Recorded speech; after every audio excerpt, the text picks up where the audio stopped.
अस्सलाम वालेकुम। हाँ जी साथियों, कैसे हैं आप? खैरियत से हैं? चलें जी, मेरी कहानी मेरी ज़ुबानी। आज मैं आपको जो वाक़या बताने जा रही हूँ, मेरे नज़दीक तो ये वाक़या एक इतना ईमान अफ़ज़ा वाक़या है कि शायद मैं तो हर लम्हा अल्लाह ताला का शुक्र अदा करती हूँ। और आपसे ये शेयर करने का मकसद ये है कि आपने भी सुना होगा कि जब इंसान हार जाता है हर तरफ से और उसकी अपनी हिम्मत बिल्कुल जवाब दे देती है, तो उस वक्त अल्लाह ताला की रहमत जोश में आ जाती है। तो ऐसा ही एक वाक़या मेरे साथ भी गुजरा। वाक़या कुछ इस तरह है कि मैंने एमएड पास किया अल्लामा इकबाल ओपन यूनिवर्सिटी से। एमएड पास करने के बाद मैं अपने स्कूल में जहाँ जॉब करती थी, मेरे लिए कुछ हालात थोड़े कॉम्प्लिकेटेड हो गए।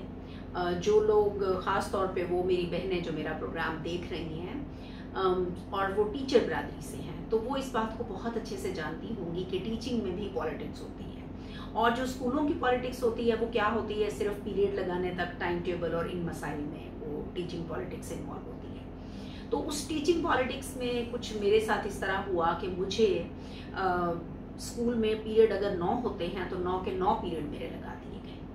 कोई पीरियड भी मेरा फ्री नहीं था कि इसको फ्री नहीं रहने देना, ये टाइम निकाल के पढ़ क्यों लेती है, ये टाइम निकाल के बाकी काम क्यों कर लेती है, तो इसको इन्वॉल्व रखें काम में। अच्छा, अब ब्रेक जो थी वो फ्री थी, ब्रेक में मैं बैठ जाया करती थी।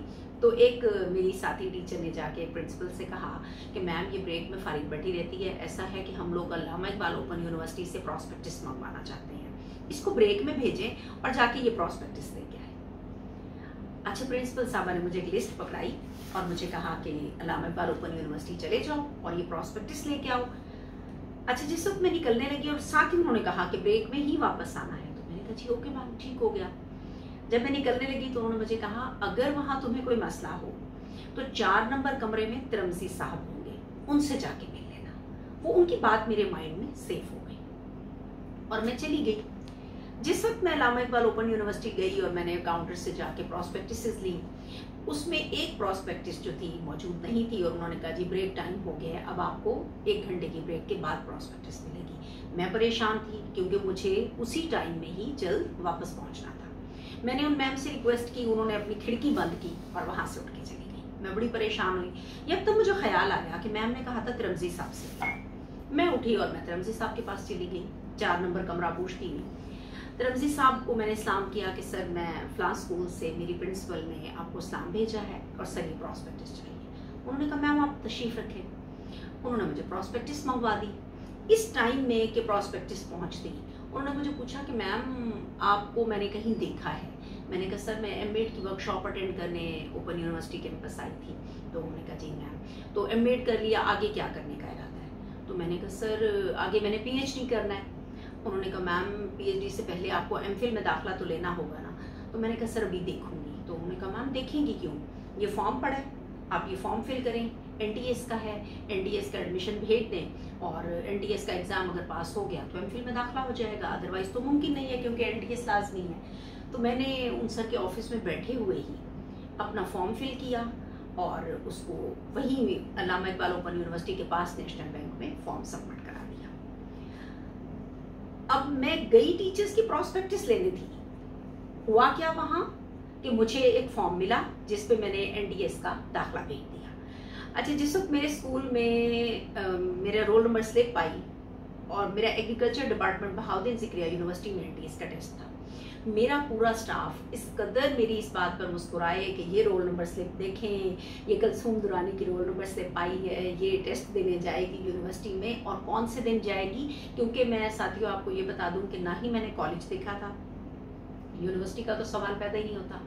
मैट्रिक के बाद अनट्रेन टीचर लग गई और प्राइवेट पढ़ते पढ़ते मैंने अपना क्वालिफिकेशन को आगे कंटिन्यू रखा, तो मैंने कॉलेज कभी नहीं देखा था। तो जाहिर है कि यूनिवर्सिटी का तो तस्वुर ही नहीं था कि यूनिवर्सिटी कैसी होती होगी। अच्छा, अब जब मैं यूनिवर्सिटी जा रही हूँ टेस्ट देने के लिए और दिन है संडे का, तो सबने खूब मेरा मजाक उड़ाया, संडे को ये यूनिवर्सिटी जाएगी, छुट्टी वाले दिन यूनिवर्सिटी जाएगी। तो बहरहाल मैंने जब टेस्ट दिया अल्हम्दुलिल्लाह मैं एमफिल क्वालिफाई में मेरा एडमिशन हुआ, एनटीएस क्वालिफाई किया, मैंने एमफिल में दाखिला ले लिया और मेरा एमफिल भी अल्हम्दुलिल्लाह क्वालिफाई हो गया। तो बताने का क्या मकसद है कि जहाँ हमें लोग लेट डाउन कर रहे होते हैं, कि मेरे स्कूल में 9 पीरियड लगाए गए कि मुझे रिलैक्स नहीं मिलना चाहिए, फ्री टाइम नहीं मिलना चाहिए। अच्छा, अगर ब्रेक फ्री है तो उस ब्रेक में भी कोई काम इसके जिम्मे लगा दे। ब्रेक में जो काम जिम्मे लगाया, अगर वो एक ठोकर थी, अगर वो एक किक थी, तो उस किक ने मुझे पुशअप दिया, और उस पुशअप की वजह से मैंने यूनिवर्सिटी से एमफिल रेगुलर किया विद स्टडी लीव, कि मैंने गवर्नमेंट से स्टडी लीव अप्लाई की और मुझे विद पे स्टडी लीव मिली। तो मैं अल्लाह ताला का करोड़ बार शुक्र अदा करती हूँ, और आपसे मैं इसलिए ये बात शेयर कर रही हूँ कि जब भी कोई इंसान किसी को लेट डाउन करने की कोशिश करता है, रब्बुल आलमीन की रहमत जोश में आके उन लोगों के लेट डाउन करने के बदले आपके लिए वही कदम कामयाबी की तरफ मोड़ देती है। आज के लिए इतना ही, फिर मुलाकात होगी इंशाअल्लाह।